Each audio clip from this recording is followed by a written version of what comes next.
Welcome to Superfast Study with Vishal Raj.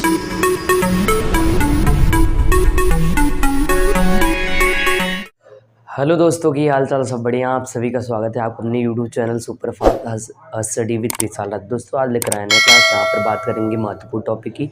तो जल्दी से सभी अपने दोस्तों को शेयर कर दो और आप लोग जल्दी से क्लास को ज्वाइन कर लो और सब लोग दोस्तों सेशन को लाइक कर दो, ठीक है। तो क्लास को स्टार्ट करते हैं, जल्दी करिए, जल्दी से क्लास में आ जाइए और क्लास को शुरू किया जाए जल्दी से। तो दोस्तों सभी good evening all of you. हम आशा करते हैं आप लोग खुश होंगे, मस्त होंगे, बढ़िया से आपका पढ़ाई चल रहा होगा। तो दोस्तों आज बहुत ही बढ़िया टॉपिक पढ़ने वाले हैं, तो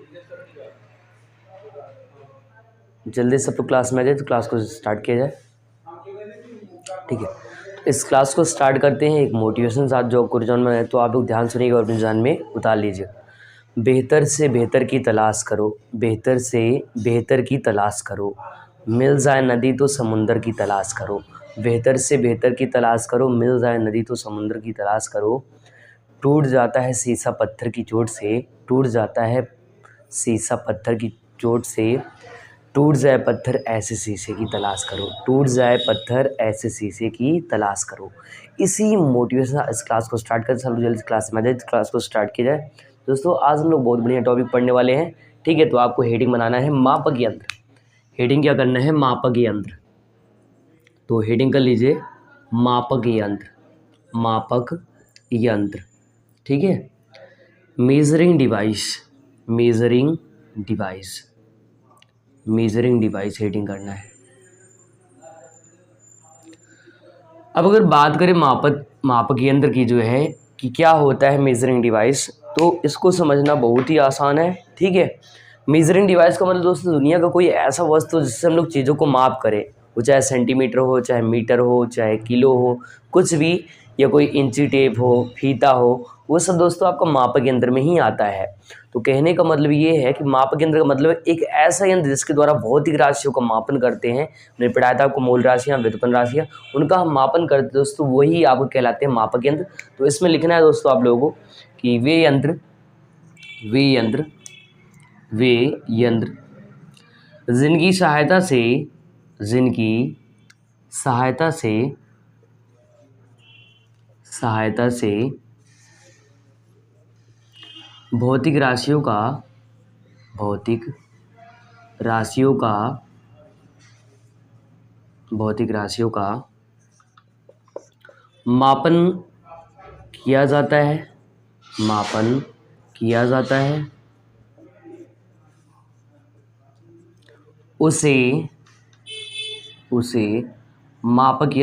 है, उसे मापक यंत्र कहते हैं, उसे मापक यंत्र कहते हैं।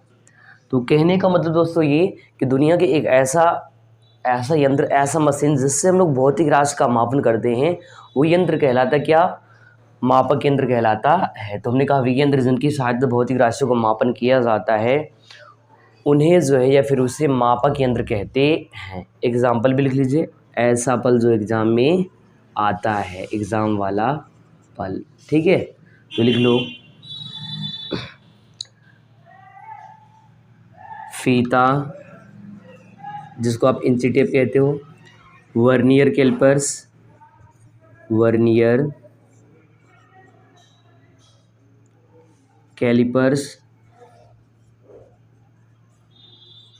ठीक है, वर्नियर कैलिपर्स आदि। या आप पटरी भी लिख लो, पटरी जानती हो, स्केल आदि। मतलब ये ऐसी चीज़ें हैं जिनके द्वारा हम लोग दोस्तों करते क्या हैं, भौतिक राशि का जो है हम लोग मापन करते हैं, ठीक है। भौतिक राशि क्या करते हैं? मापन करते हैं। लिख लीजिए भौतिक राशि किससे क्या करते हैं? मापन करते हैं। तो इसको नोट कर लीजिए। कहने का मतलब दुनिया में एक ऐसा यंत्र, एक ऐसा मशीन जिससे हम लोग करते क्या, चीज़ों का मापन करते हैं, भौतिक राशि का मापन करते हैं। दोस्तों उस यंत्र का नाम क्या है?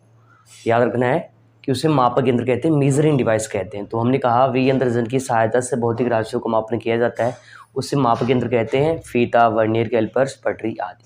इसको नोट कर लीजिए यहाँ तक का। यहाँ तक नोट कर लीजिए, फिर अगली हेडिंग की ओर चलेंगे।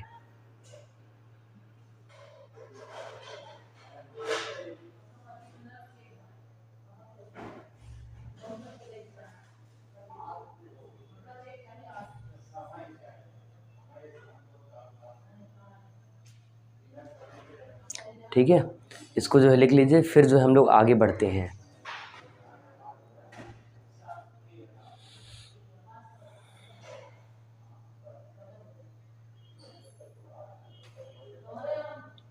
तो वी यंत्र जन की सहायता से भौतिक राशि को मापन किया जाए तो उसे मापक यंत्र कहते हैं। फीता, वर्नियर कैलिपर्स, पटरी आदि। फीता जानते हो, जिससे माप करते हैं। वर्नियर कैलिपर्स का मतलब ये होता है जो कि तारों के लिए मापने यूज करते हैं, और पटरी आपका जानती हो, जो आप लंबाई माप करते हो, है ना। चलो इसको हटाते हैं। इसको हटा के दोस्तों बढ़ते हैं अगली हेडिंग की ओर।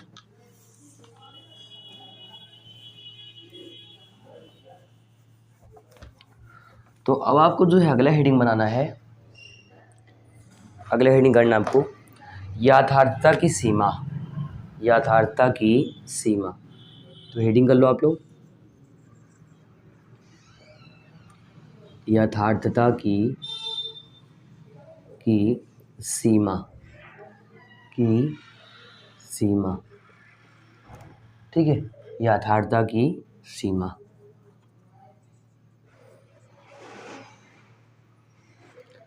इसको कहते हैं इंग्लिश में limit of accuracy. Limit of accuracy. ठीक है, ये हेडिंग कर लीजिए, यथार्थता की सीमा, लिमिट ऑफ एक्यूरेसी। अब आप कहोगे सर ये क्या है, तो ये इसका मतलब ये है कोई भी सामान हम लोग कितना शुद्ध, एकदम कितना एक्यूरेट माप सकते हैं, वो लिमिट, वो सीमा कहलाता है क्या, यथार्थता की सीमा। जैसे मान लो हमने ये मापा, ठीक है, यहाँ तक आ गया दोस्तों, 5 आया और एकदम शुद्ध है तो ठीक है, शुद्ध नहीं है तो क्या, उसका जो यथार्थ मान है वो क्या है, सही नहीं है, तो इसको कहते हैं यथार्थता की सीमा। तो उस सीमा तक जहाँ तक हम लोग एकदम फिक्स वैल्यू, मतलब एक शुद्धता माप कर सकते हैं, दोस्तों उस मान को कहते हैं यथार्थता की सीमा कहते हैं। तो ये हेडिंग कर लीजिए, लिमिट ऑफ एक्यूरेसी, यथार्थता की सीमा।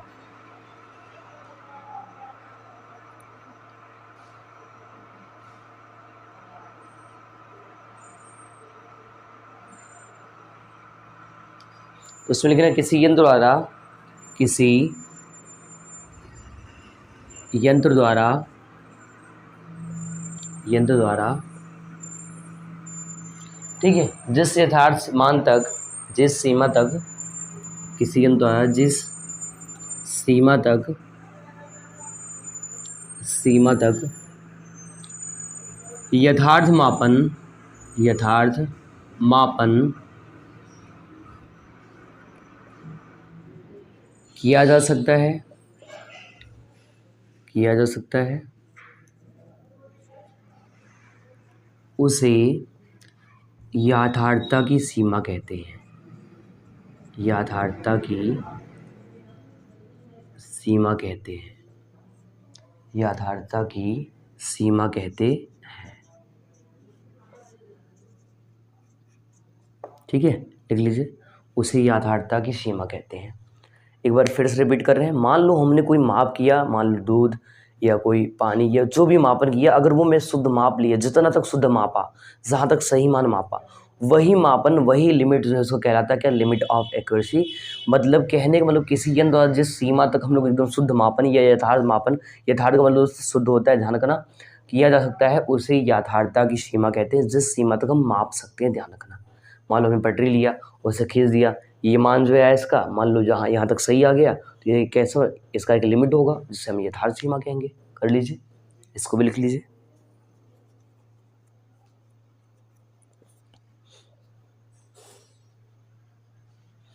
अगर ऐसे भी नहीं समझ पाए तो हम आपको बताएं, जैसे मान लो आप दुकान पे गए, वहाँ पर ख़रीदने गए चावल, और चावल 1 किलो लिए, हो सकता है दुकानदार आपको 1 किलो ज़्यादा दे दे या तो कम दे दे। अगर एकदम फिक्स दे रहा है 1 किलो, तो वो इसका मतलब उसका जो शुद्धता है वो क्या है, एक्यूरेसी है, शुद्ध है। और आप वैसे भी सामान कैसे खरीदना चाहते हो, शुद्ध लेना चाहते हो, यथार्थ लेना चाहते हो, ध्यान रखना। ठीक है, तो लिख लीजिए, किसी यंत्र द्वारा जिस सीमा तक यथार्थ मापन किया जा सकता है, उसे यथार्थता की सीमा कहते हैं। यहाँ तक का नोट कर लीजिए, फिर बढ़ते हैं अगली हेडिंग की ओर।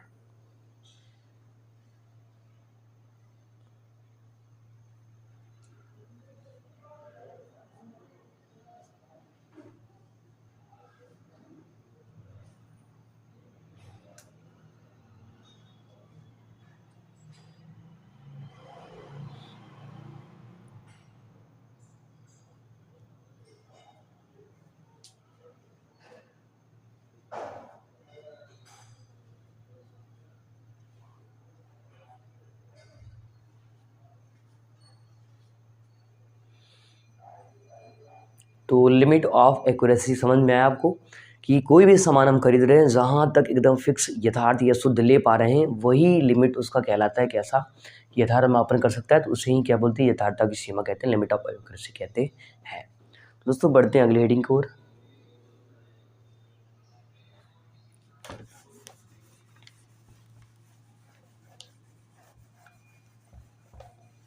तो अब आपको अगला हेडिंग बना लेना है। तो अगले हेडिंग का दोस्तों नाम है अल्पत मांग। क्या नाम है? अल्पत मांग। अल्पत मांग।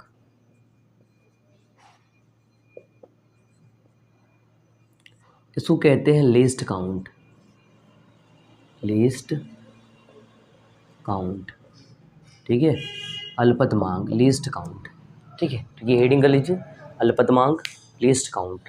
अल्पत मांग का मतलब जो सबसे काम एकदम सबसे शुद्ध या सबसे कम मान हो वो कहलाएगा लीस्ट काउंट। अल्पत मांग हेडिंग कर लीजिए।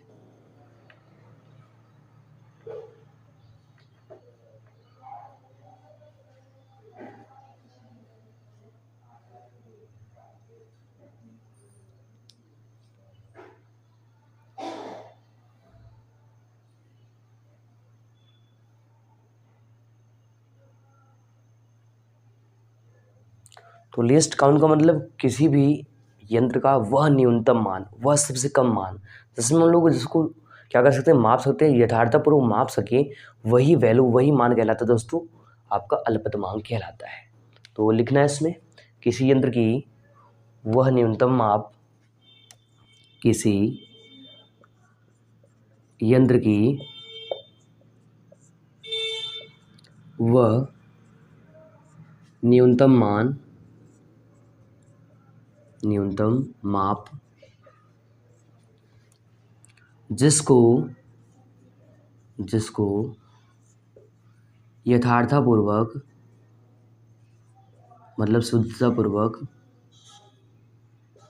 ठीक है, मापन किया जा सकता है, यथार्थतापूर्वक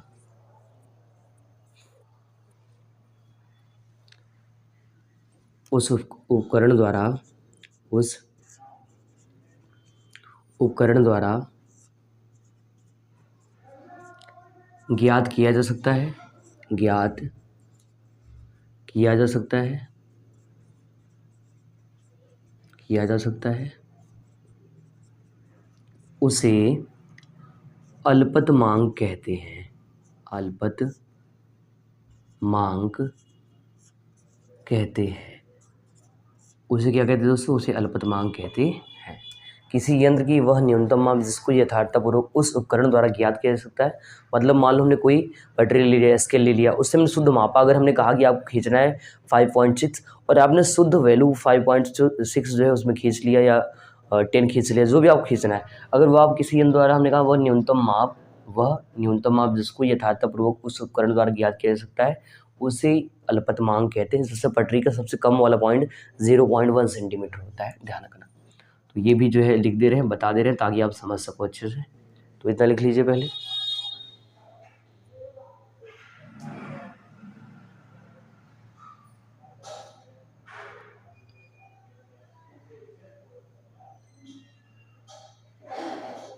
तो चाहे तो एग्जाम्पल लिख लीजिए, ऐसा पल जो एग्जाम में आता है, एग्जाम वाला पल।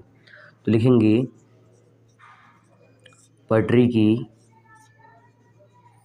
अल्पत मांग होता है कितना? 0.1 सेंटीमीटर। 0.1 सेंटीमीटर होता है। मतलब सबसे कम जो पटरी की लाइन में ऐसे खींचा रहता है, इसमें जैसे मान लो एक है, फिर ऐसे लाइन रहेगा, ठीक है, 8 9 और 10 से फिर 2 रहेगा। तो इसका जो सबसे कम मान होता है दोस्तों, यहाँ पर जो सबसे कम मान होता है ना, एक हो गया, ये 2 हो गया, इसका सबसे कम मान ये कितना है 0.1। तो हमने कहा मान लो ये पटरी हो गया, 1 हो गया, 2 हो गया, सबसे कम मान जो होता है 0.1 सेंटीमीटर में होता है। ये बात ध्यान रखना। तो आप इससे आप जान पाओगे ये इसका जो है, इसका क्या सबसे कम मान लीस्ट काउंट वैल्यू है। कर लीजिए।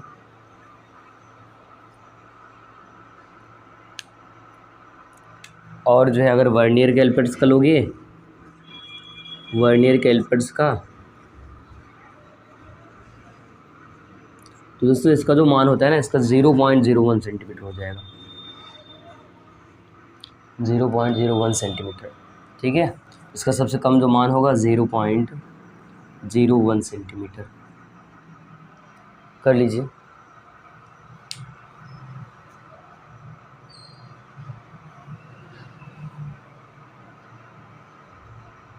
यहाँ लिख सकते हैं अल्पतमांक, वर्नियर कैलिपर्स की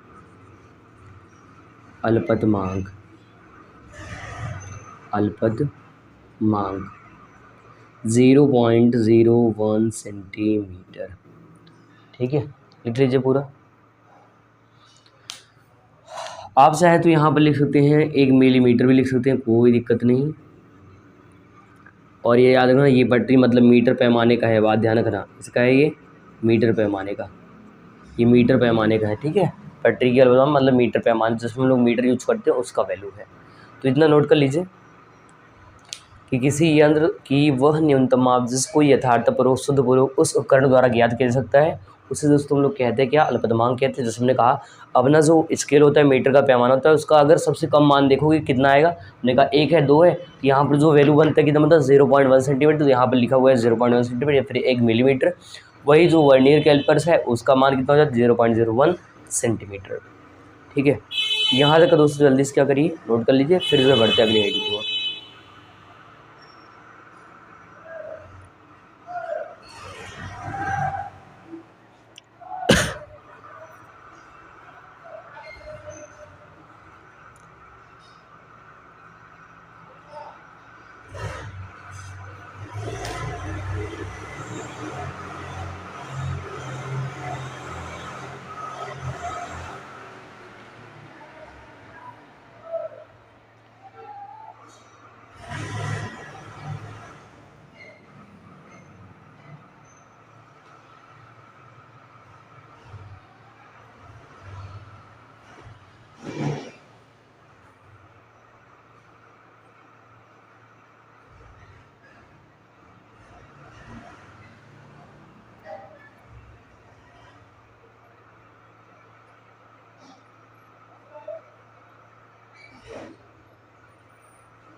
ठीक है, थोड़ा शोर हो रहा है तो इसको कर लीजिए, लिख लीजिए। बाकी एक बार रिपीट कर दें। हमने कहा अल्पतमांक का मतलब है किसी भी चीज़ का सबसे कम वाला वैल्यू कहलाएगा अल्पतमांक।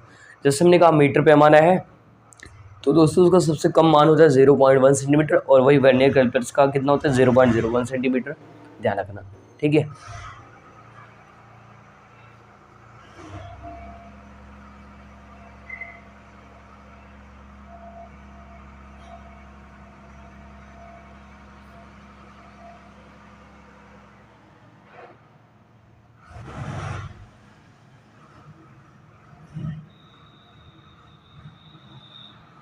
ठीक है, यहाँ तक हो गया होगा, यहाँ तक लिख चुके हो आप लोग। चलिए इसको हटा रहे हैं और बढ़ते हैं अगली हेडिंग की ओर। दोस्तों अब जो हेडिंग कराने वाले एग्ज़ाम में आपका बहुत बार, तब आपसे एग्ज़ाम में आपके स्कूल में जब भी एग्ज़ाम होगा तो वहाँ पर ही पूछा जाएगा, ध्यान रखना। ठीक है, तो हेडिंग करना आपको सार्थक अंक, हेडिंग करना इम्पोर्टेंट है। सार्थक अंक, सार्थक अंक, इसको इंग्लिश में कहते हैं सिग्निफिकेंट, सिग्निफिकेंट डिजिट, या फिर आप इसे फिगर भी कह सकते हैं, इसे आप फिगर भी कह सकते हैं। ठीक है, इसको आप फिगर भी बोल सकते हो। तो हेडिंग करना है सार्थक अंक, सिग्निफिकेंट डिजिट। अब अगर आप पूछोगे सार्थक अंक क्या होता है, तो हम कहेंगे एक ऐसा अंक जो किसी भी राशि का शुद्ध मापन या निश्चित मान व्यक्त करता है, बताता है, वो उसका सार्थक अंक कहलाएगा। जैसे मान हमने कुछ वैल्यू दिया, पैसा दिया, तो आपका फिक्स मान होगा 10 रुपये है, 20 रुपये है, 100 रुपये है, 200 है, 1000 है। तो वो किसी न किसी को बता रहा है ना, रुपये को बता रहा है। जैसे मान दूध दिया तो लीटर में वो बता रहा है कि हाँ 10 लीटर है, 5 लीटर है। वो फिक्स वैल्यू जब देता है तो वो उसी अंक को, उस संख्या को दोस्तों हम लोग कहते हैं सार्थक अंक। तो लिखना है इसमें कि ऐसे अंक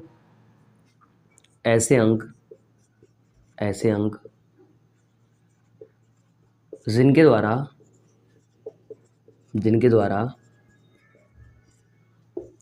राशियों का निश्चित या शुद्ध मान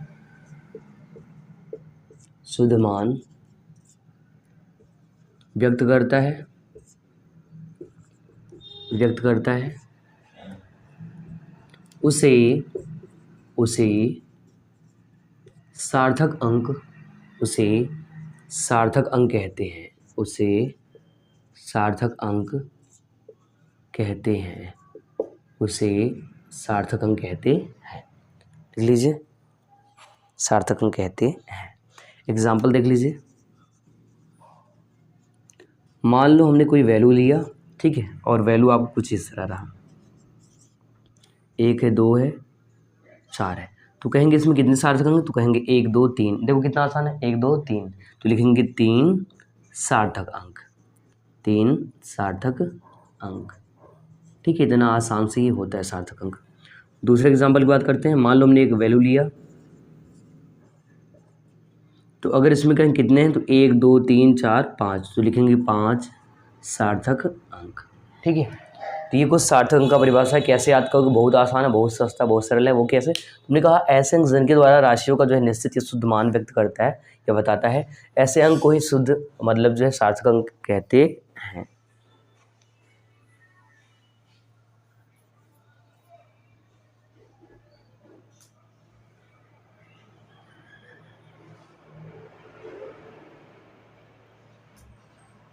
व्यक्त किया जाता है, ठीक है।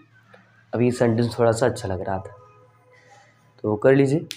ऐसे अंक जिनके द्वारा राशियों का निश्चित या शुद्ध मान व्यक्त किया जाता है उसे सार्थक अंक कहते हैं। 1 2 3, तो हमने कहा 3 सार्थक अंक, 1 2 3 4 5, तो यहाँ पर 5 सार्थक अंक। ठीक है, लिख लीजिए इसको भी नोट कर लीजिए आप लोग।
ठीक है दोस्तों, यहाँ तक आया समझ में आपको? कहने का मतलब दुनिया में ऐसी संख्या, ऐसे नंबर्स जो किसी राशि के एकदम शुद्ध मान को या निश्चित मान को बताएंगे, उन्हें दोस्तों कहा जाता है क्या? सार्थक अंक कहा जाता है। उन्हें सार्थक अंक हम लोग कहते हैं। ठीक है, ये बात ध्यान रखना, उन्हें क्या करते हैं? सार्थक अंक कहते हैं। ठीक है, चलिए अब इसको हटाते हैं और बढ़ते हैं अगली हेडिंग की ओर। ठीक है, तो हटा रहे हैं इसको।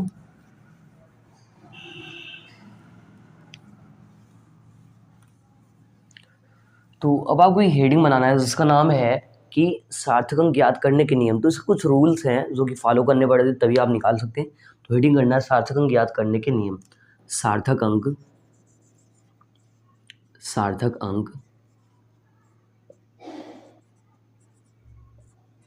ज्ञात करने के ज्ञात करने के नियम, सार्थक अंक ज्ञात करने के नियम। ठीक है, तो सार्थक अंक क्या करना है, निकालने के कुछ नियम है, रूल्स हैं जो कि आपको सीखने पड़ेंगे। तो हमने कहा सार्थक अंक ज्ञात करने के नियम, तो इसमें बहुत सारे नियम है, मान के चलो 10 से 12 15 है, तो बहुत सारे, लेकिन हम लोग कुछ इंपॉर्टेंट वाला पढ़ेंगे। तो इसमें लिखना है सार्थक अंक ज्ञात करने के नियम क्या है दोस्तों, निम्नलिखित है। लिखना है सार्थक अंक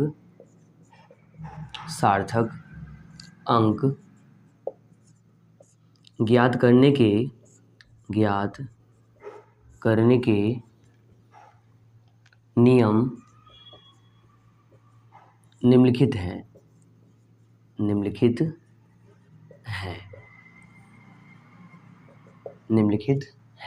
ठीक है, तो सार्थक अंक जो ज्ञात करना है, निकालना है, तो उनके जो नियम है, रूल्स दोस्तों क्या है, निम्नलिखित है। तो बात करते हैं पहले नियम की। क्या करते हैं, पहले नियम की बात करते हैं। तो ध्यान रहे कि सभी अशून्य अंक जो है सार्थक अंक होते हैं। लिखना है पहले में, सभी अशून्य अंक सार्थक अंक होते हैं।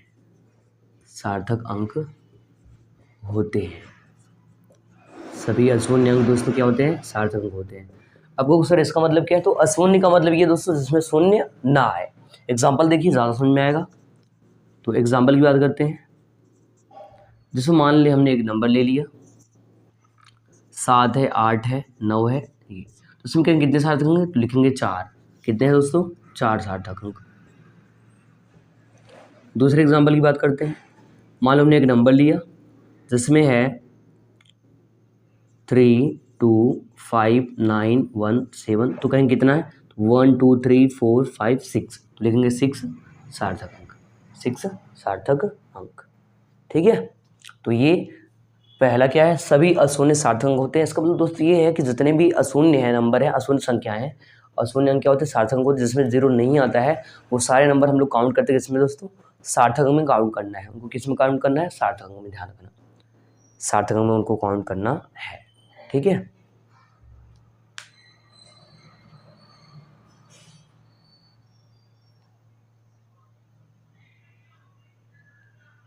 तो उनको जो है सार्थक अंक में काउंट करना है, ये बात ध्यान रखना है। ठीक है, तो हमने कहा सभी अशून्य अंक सार्थक अंक होते हैं। ये पहला पॉइंट अगर दोस्तों आपको लिख लेना है। बात करते हैं दूसरे पॉइंट की, दूसरे नियम की। ठीक है, दूसरे नियम की बात करते हैं।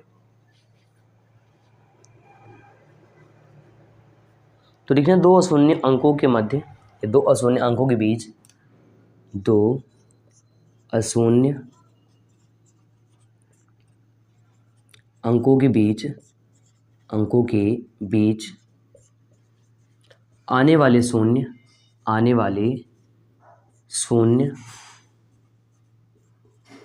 सार्थक अंक होते हैं। आने वाले शून्य सार्थक अंक होते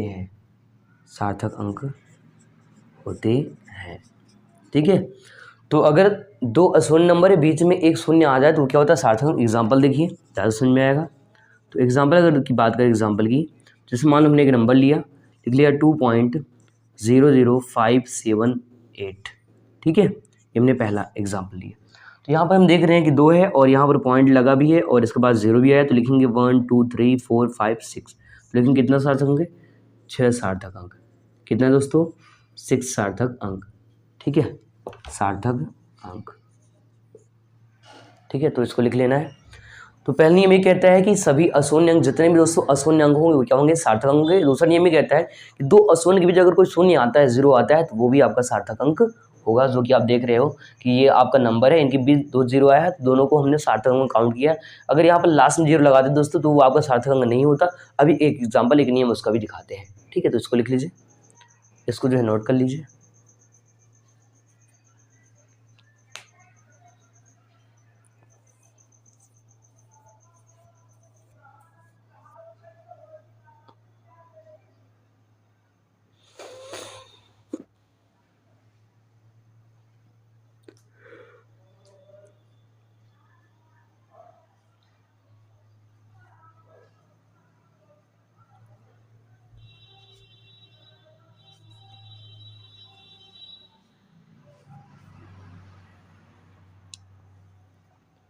ठीक है, यहाँ तक लिख लीजिए, फिर बढ़ते हैं अगले नियम की ओर।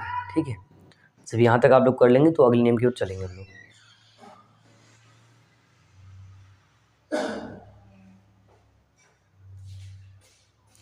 तो पहले नियम ये कहा कि सभी अशून्य जो है अंक वो सार्थक अंक होते हैं, जिसमें जीरो नहीं है दोस्तों। जितने भी नंबर है उनको काउंट करना है, तो 1 2 3 4 1 2 3 4 5 6, कितना आसान सा है, बहुत सरल सा है ना, बहुत सस्ता है।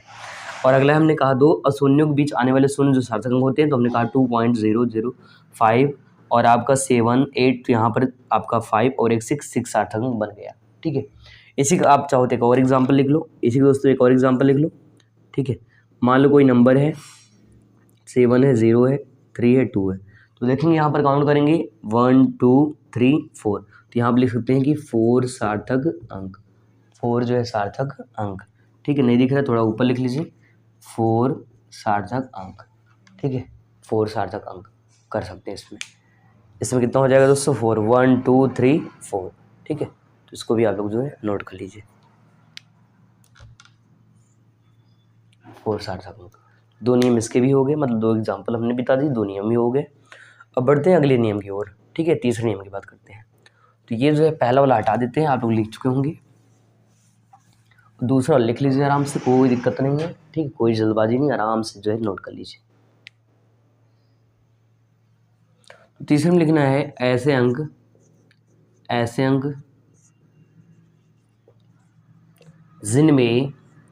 जिनमें दशमलव नहीं है लगा है, या दशमलव नहीं है,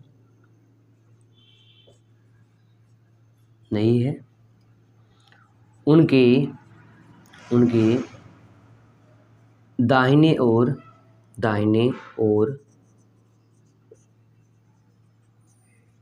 आने वाले सभी शून्य सार्थक अंक नहीं होते हैं,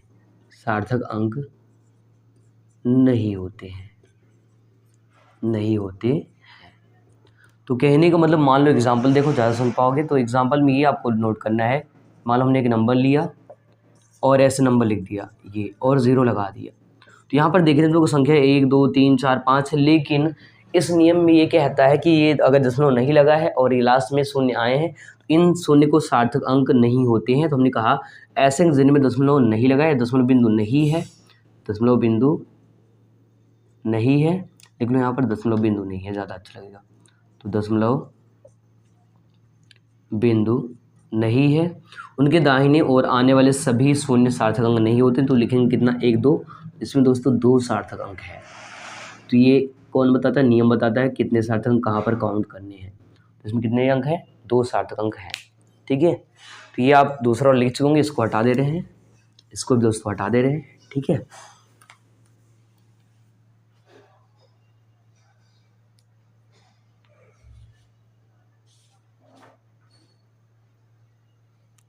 ठीक है, तो ये तीसरा हो गया। चौथे की बात करते हैं।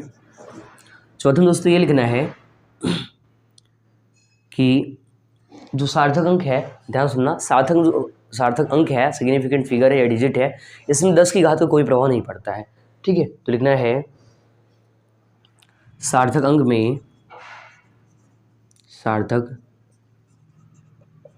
में 10 की घात का प्रभाव नहीं पड़ता है। तो इसको 10 की घात से कोई मतलब नहीं है। सिंपल सी बात करें, 10 की घात से इसको कोई मतलब नहीं है। एग्जाम्पल देखिए, ज़्यादा समझ पाएंगे आप लोग। तो मान लो हमने एक नंबर लिया और यहाँ पर लिख दिया 6 7 5, यहाँ पॉइंट भी लगा दिया, इंटू लिख दिया 10 पावर जो है 7। अब इसमें काउंट करोगे कितना है, 1 2 3, घात से कोई मतलब नहीं, बोला घात का कोई प्रभाव नहीं पड़ता है, तो लिखना है कितने, 3 सार्थक अंक। कितने, 3 सार्थक अंक, 3 सार्थक अंक। ठीक है, इसमें और एक एग्जाम्पल लिख लो, आप लिख लो 9 है, 3 है, 6 है, 0 है, कितने सार्थक अंक, 3 सार्थक अंक। ठीक है, तो यहाँ भी 3। एक दूसरा एग्जाम्पल लिख लो, दो उदाहरण बहुत होते हैं, तो एक और लेना है आपको। मान लो माइनस में ले लो इधर घात, तो 3.8 इंटू 10 पावर माइनस का जो है 8, ये आपका हो गया।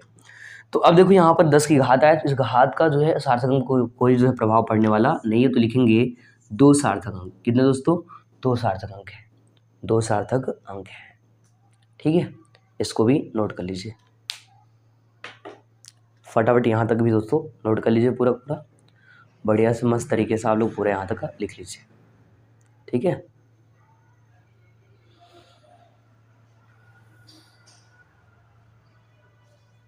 तुमने कहा ऐसे अंक जिनमें दशमलव बिंदु नहीं है उनके दाहिनी ओर आने वाले सभी शून्य क्या होते हैं, सार्थक अंक नहीं होती है, बात ध्यान रखना। और हमने ये भी बताया कि साथ में कि अगर सार्थक अंक है तो 10 की घात का कोई प्रभाव नहीं पड़ता है। सार्थक अंक में क्या होता है, 10 की घात का कोई प्रभाव नहीं पड़ता है, चाहे जितना भी घात लिखा रहे ये है ये है, लेकिन इससे कोई मतलब होने वाला नहीं है। कितना है, 3 और यहाँ पर 2, 3 और 2। ठीक है, नोट कर लीजिए, तो इतना जल्दी से जो है आप लोग लिख लीजिए।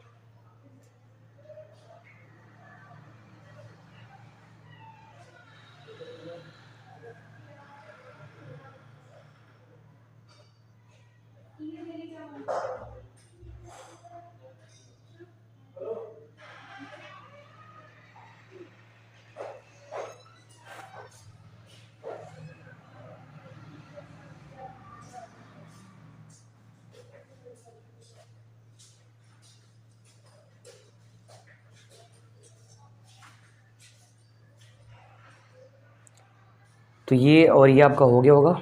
ये ऊपर वाला नियम हम हटा रहे हैं। ठीक है, तो हमने तीसरा नियम लिख रखा है, इसको हटा रहे हैं और इसमें लिख रहे हैं एक और नियम, 5वां।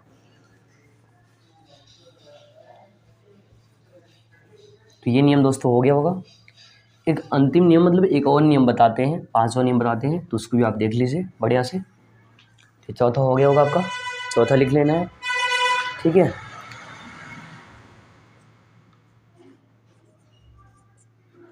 पाँचवें में लिखना है कि दशमलव बिंदु को इधर उधर खसकाने पर, दशमलव मान लो इधर से उधर हटाया, उससे घात पर कोई प्रभाव, मतलब उससे सार्थक अंक पर भी कोई प्रभाव पड़ने वाला नहीं है। तो 5 पॉइंट कर लीजिए और लिखिए दशमलव की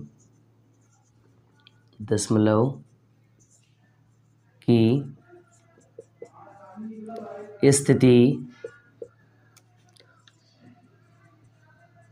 बदलने पर सार्थक अंक पर कोई प्रभाव नहीं पड़ता है, सार्थक अंक पर कोई प्रभाव नहीं पड़ता है, कोई प्रभाव नहीं पड़ता है, नहीं पड़ता है। ठीक है, इसका मतलब क्या दोस्तों, इसका मतलब बहुत आसान है। एग्जाम्पल देखिए, ज़्यादा समझ में आएगा यहाँ पर भी। जैसे एग्जाम्पल लेंगे, मान लो हमने एक नंबर लिया और हमने लिख दिया कि 3 है, 8 है, 5 है, ये है। अब हमने कहा दशमलव हम यहाँ लाते हैं, तो ये इसका कंडीशन है। अब यहाँ अगर लाएंगे तो मिलेगा 3.87 ये, और लिखना पड़ेगा 10 की घात कितना, आपका इधर ले जा रहे हैं तो आपका हो जाएगा किसमें, ठीक है, तो आप 1 लिखोगे माइनस का। ठीक है, इधर ले आ रहा हो किस में लिखोगे, माइनस का 1। ठीक है, तो कहने का मतलब ये है कि अगर हम जो है घात इधर बढ़ा रहे हैं, हटा रहे हैं, इधर जो कर रहे हैं, तो भी इस पर जो है कोई प्रभाव नहीं पड़ेगा। तो इसमें कहेंगे सार्थक कितना है, यहाँ भी 4 था और यहाँ पर भी कितना होगा, 4 सार्थक अंक।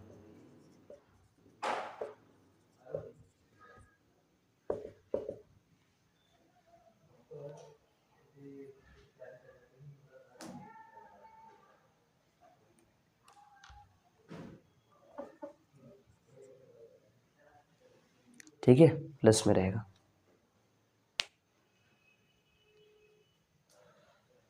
तो यहाँ पर देख रहे हैं आप 2 अंक पर लगा था, यहाँ पर 3, तो भी जो है सार्थक अंक सेम है, सार्थक अंक पर कोई प्रभाव यहाँ पर नहीं पड़ा। तो आपका ये चौथा भी हो गया और 5वां भी लिख लीजिए। चौथा वाला हटा दे रहे हैं,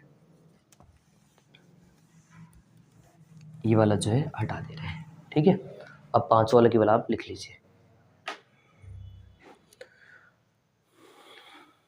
तो इसको नोट कर लीजिए।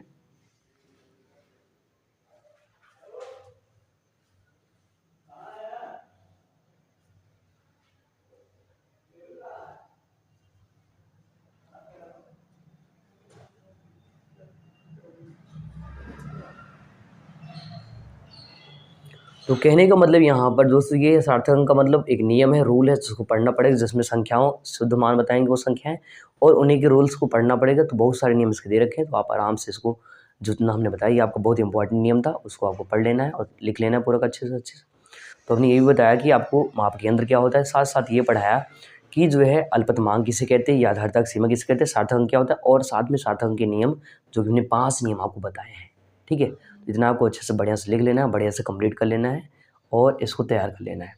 इसमें कहा कि दशमलव की स्थिति अगर दशमलव परिवर्तन कर रहे हैं, यहाँ था पहले यहाँ था, अब यहाँ लेकर आए तो भी 4 था और अब भी 4 शतक, घात का भी इस पर कोई प्रभाव नहीं होता है। ठीक है, तो ये इतना कर चुकेंगे दोस्तों। आज हम लोग यहीं तक पढ़ने वाले हैं। अगर आप लोग चैनल पर पहली बार हैं तो चैनल को क्या करें दोस्तों, सब्सक्राइब कर लें और बेल आइकन प्रेस कर दें, जिससे जो भी नया क्लास वीडियो आपको मिल जाए और आप जो है अपना पढ़ाई आगे बढ़ा सको, नॉलेज अपना बढ़ा सको। बाकी आप लोग खुश रहिए, मस्त रहिए और सभी को गुड नाइट। बाकी मिलते हैं अगले एपिसोड में कुछ नए टॉपिक के साथ। तब तक के लिए नमस्कार, जय हिंद।